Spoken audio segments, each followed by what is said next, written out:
ये कथाएं पूरी तरह से कल्पना पर आधारित है।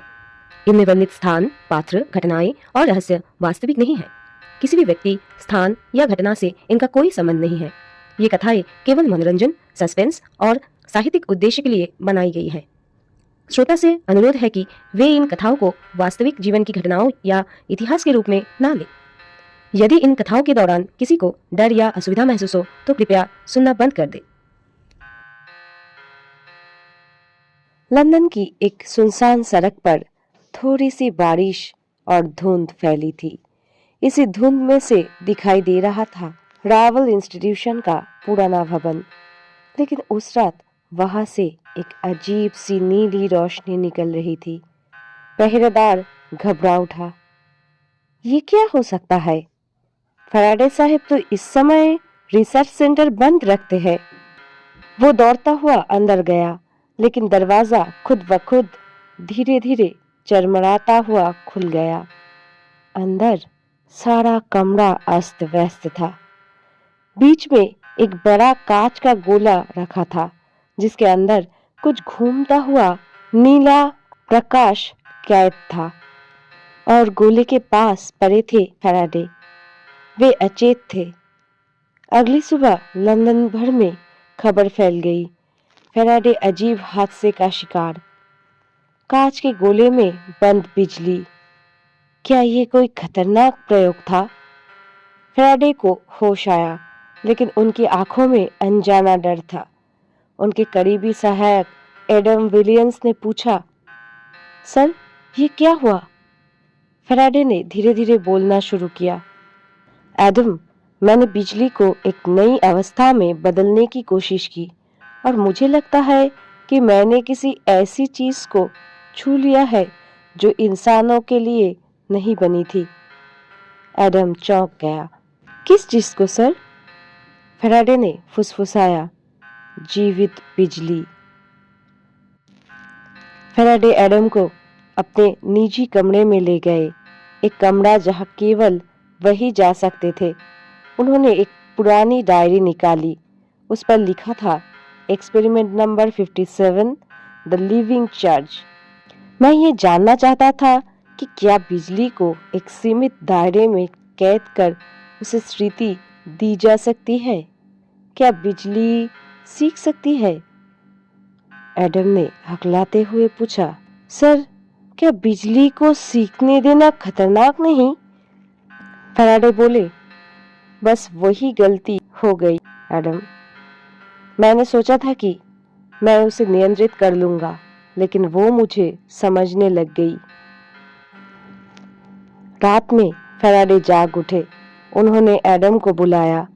एडम, कुछ गलत हो रहा है। एडम ने देखा, कमरे की हर धातु की चीज हल्के हल्के कंपन कर रही थी, मानो किसी अनदेखी ऊर्जा से भरी हो। कांच का वो गोला भी हल्के हल्के धड़क रहा था। फैराडे बोले, बिजली जमा नहीं रहना चाहिए, उसे बहने दो तो वो सुरक्षित है, पर मैंने उसे कैद कर लिया और अब वो बाहर आना चाहती है। गोले के अंदर नीली रोशनी अब लाल होने लगी। एडम डर गया। सर, ये तो गर्म हो रहा है। फैराडे चिल्लाए, कमरे से बाहर निकल जाओ। एक भारी धमाका हुआ। गोला टूट गया, लेकिन अंदर की रोशनी फटने की बजाय हवा में फैल गई। नीली चमकते बिंदु कमरे में घूमने लगे, जैसे छोटे छोटे जुगनू। पर वे जुगनू नहीं थे, वे थे जीवित विद्युत चिंगारियां। वे धातु को छूते तो धातु पिघलने लगती, लकड़ी को छूते तो धुआं उठता। फैराडे चिल्लाए, एडम, इसे पकड़ने की कोशिश मत करना, ये अब ऊर्जा नहीं, जीवित तत्व है। एडम हक्का बक्का रह गया। तो फिर इसे रोका कैसे जाएगा, सर? फैराडे शांत आवाज में बोले, जैसे जीवित चीजों को रोका जाता है, उसका विकास रोककर। फैराडे ने ब्लैकबोर्ड पर कुछ लिखना शुरू किया। उनके हाथ कांप रहे थे, लेकिन दिमाग बिजली की तरह तेज था। उन्होंने एडम से कहा, हमें एक ऐसा कक्ष चाहिए जिसके अंदर हवा बिल्कुल ना हो, धातु ना हो, सिर्फ कांच हो। और गोला इतना बड़ा हो कि ये सारी ऊर्जा उसमें समा जाए। एडम चौंका। सर, ये बनाना असंभव है। फैराडे बोले, असंभव नहीं, बस कठिन है।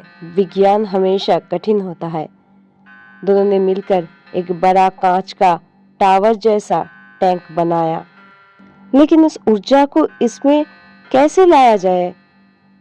फैराडे बोले, उसे एक लक्ष्य चाहिए, मैं उसकी दिशा बनूंगा। एडम डर गया। नहीं, मैं आपको ये करने नहीं दूंगा। फैराडे मुस्कुराए। मैं उस शक्ति को बाहर लाया हूँ एडम, उसे वापस मैं ही ले जाऊंगा। पूरा टावर तैयार हो गया। ऊर्जा कमरे में बिखरी हुई चारों ओर घूम रही थी। फैराडे धीरे धीरे आगे बढ़े। उनके हाथ में एक तांबे की छड़ थी। एडम बोला, सर, उसके करीब मत जाइए। फैराडे बोले, बिजली डर से नहीं, सम्मान से नियंत्रित होता है। उन्होंने छड़ उठाई और ऊर्जा को अपनी ओर खींचने लगे। चिंगारियां फैराडे की ओर बढ़ी। एक एक करके वे तांबे की छड़ से टकराई और चिपकने लगी। फैराडे ने छड़ को कांच के टावर में डाला। धड़ाम! टावर के अंदर ऊर्जा घूमने लगी, धड़कने लगी, मानो गुस्सा निकाल रही हो। फैराडे थक चुके थे। एडम ने उन्हें पकड़ लिया। सर, अब ठीक है? फैराडे हाँफते हुए बोले, हाँ, पर एक चीज अभी भी बाकी है। फैराडे धीरे धीरे टावर के पास गए और एक स्विच दबाया। टावर के ऊपर लगा विशाल तांबे का रिंग हवा में चमकने लगा। फैराडे बोले, जिस शक्ति को मैंने बाहर निकाला था उसे अब मैं वापस भेजूंगा, उस जगह जहां से वो आई थी। एडम हैरान हो गया। कहां से आई थी सर? फैराडे मुस्कुराए। ब्रह्मांड की शुरुआत से, जब प्रकाश ने पहली बार जन्म लिया था और टावर अचानक बिजली की चमक में घिर गया। एक जोरदार चमक, फिर सब शांत, ऊर्जा गायब। अगली सुबह फैराडे ने एडम को अपनी डायरी दी। इसे किसी को मत दिखाना जब तक मैं जीवित हूँ। एडम बोला, सर, आपने ये जोखिम क्यों उठाया? फैराडे बोले, कभी कभी विज्ञान हमें बहुत खतरनाक जगहों पर ले जाता है, पर हम रुक नहीं सकते। अगर हम ना सीखे तो विज्ञान मर जाएगा, और अगर हम ज्यादा सीख ले तो दुनिया जल सकती है। एडम आंसू भरी आंखों से बोला, तो आप क्या करेंगे अब? फैराडे बोले, अब मैं ऐसे प्रयोग करूंगा जिनसे दुनिया सुरक्षित रहे। और उन्होंने टावर की ओर देखा। वो ऊर्जा वापस जा चुकी है, लेकिन याद रखना एडम, विज्ञान की असली शक्ति कभी उसके निर्माण में नहीं, बल्कि उसके नियंत्रण में होती है। सालों बाद फैराडे दुनिया के महानतम वैज्ञानिकों में गिने गए, पर उनकी डायरी संख्या 57 एडम की कब्जे में रही।